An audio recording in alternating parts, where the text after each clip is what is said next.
See, the reason why in every culture people have come up with their own concept of God. Every culture has a different concept of God, but everybody has come up with some concept of God. Because they have no explanation for creation, isn't it? Hello? You came out of your mother's womb and looked around, too much creation.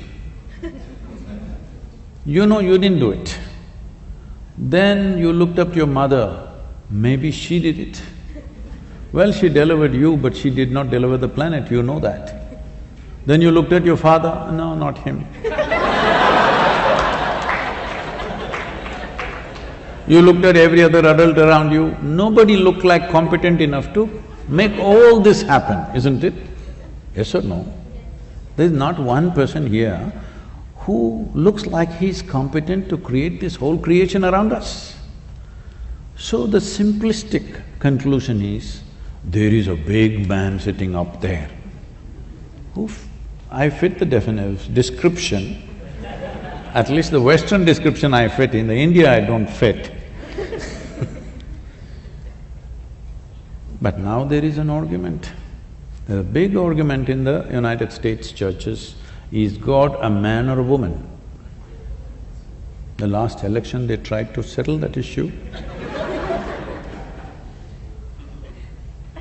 Didn't work that way.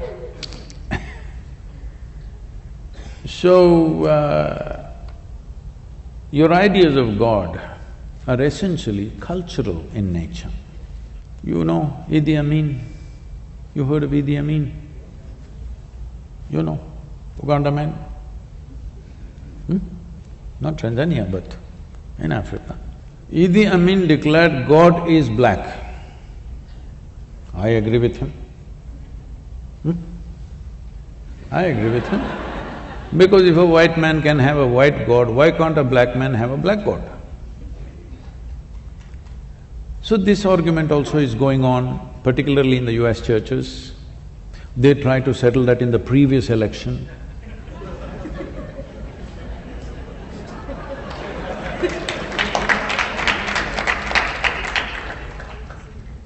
But in India, we know God is brown. Especially Indians who live outside of India are very proud of this, because, we know what God looks like because He Himself visited India 9 times. You don't know this? Hello? 9 times He Himself visited. To other places He sent His son, His messenger.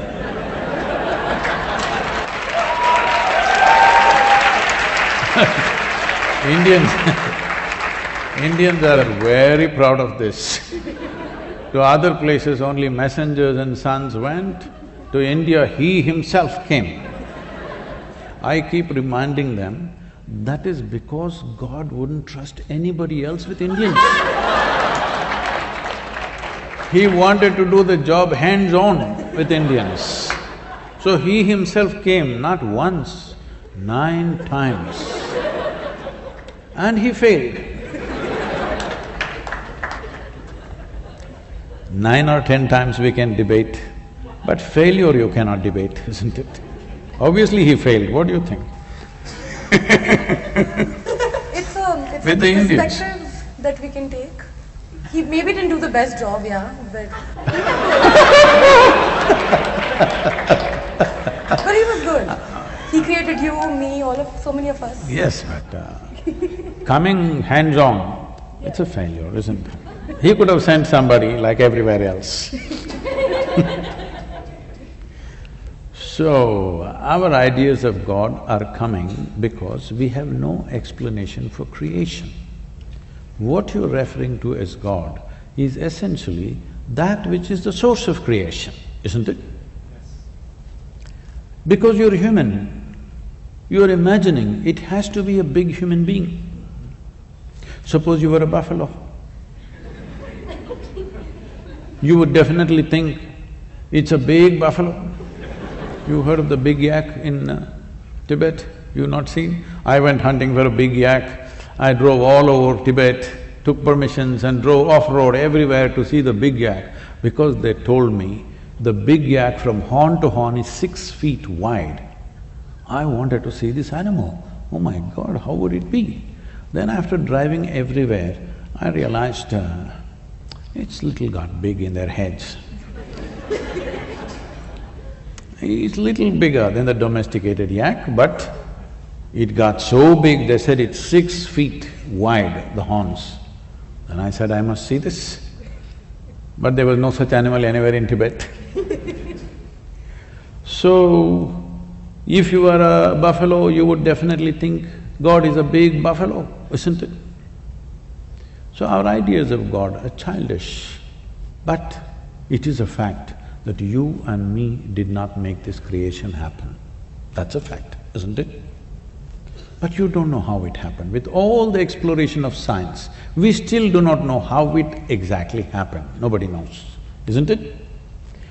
You pay attention to a flower, to a leaf, to an ant, to an insect. If you pay enough attention, each one of them smacks of tremendous sense of intelligence, isn't it so? Hello? If you put filth to the root, it becomes a flower. Fantastic or no? Look at you. Look at you. Just the soil that you walk upon, look at you how you are sitting, became such a sophisticated machine, isn't it? So whatever is the source of creation, well, sappy people are saying God is love, desperate people are saying God is compassion, other people are saying now it's a in thing in North America, so God is empathy. They've not been hit by life yet. But if you pay enough attention to creation, because it is the presence of creation which has given you the idea of God in your head, isn't it? If there was no creation, you wouldn't think there is a God. If you pay enough attention to every piece of creation, what you will see is it's intelligence, intelligence, intelligence, intelligence beyond what you can contain in your brains. Yes or no? But nobody said God is intelligence, unfortunately. If we had said that, definitely we would be populated with more intelligent human beings rather than the sappy ones. You know, our center is in Tennessee. We have a large center there. When I was new there, I walk into this town, which is a one-horse town, literally a small town. And I'm walking on the street and greeting people, smiling at them, thinking they'll be happy to see a new face. But it's a different kind of setup. I'm just at the right complexion. A shade darker than this cannot be there in that town. I'm just on the edge. So one big man, this wide, over 6 feet tall, comes and stands close to me. He looks down at me and says, "God loves us." Then I say, "The way you are, only God can love you."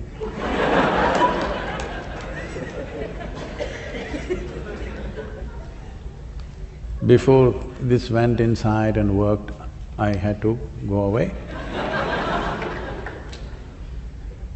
Because everybody is concocting their own ideas. Leave your ideas, pay attention to the creation. Tell me, if this flower has to blossom, nobody sprayed perfume to the roots, they put filth. Hello? They put manure. That manure became fragrance. This means, is there a tremendous amount of intelligence functioning in this rose plant? Hello? You ate a piece of bread and this became a human being. Is there a tremendous amount of intelligence beyond your brains functioning within you? Yes. So, this is the source of creation right now for you. If you access even one drop of that intelligence, you will live magically instead of becoming hallucinatory. If you believe things that you don't see, you will become hallucinatory. But if you access things which are not in your access right now, your life will get tremendously enhanced. That's what you should look at.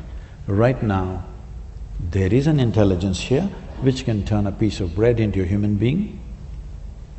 If I took a loaf of bread in my hands and made it into a human being, who would you think I am?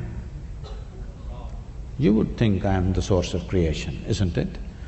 Every one of you is doing this in your stomach, of course, not in your hands. But no access. So, if you don't have something, it's okay.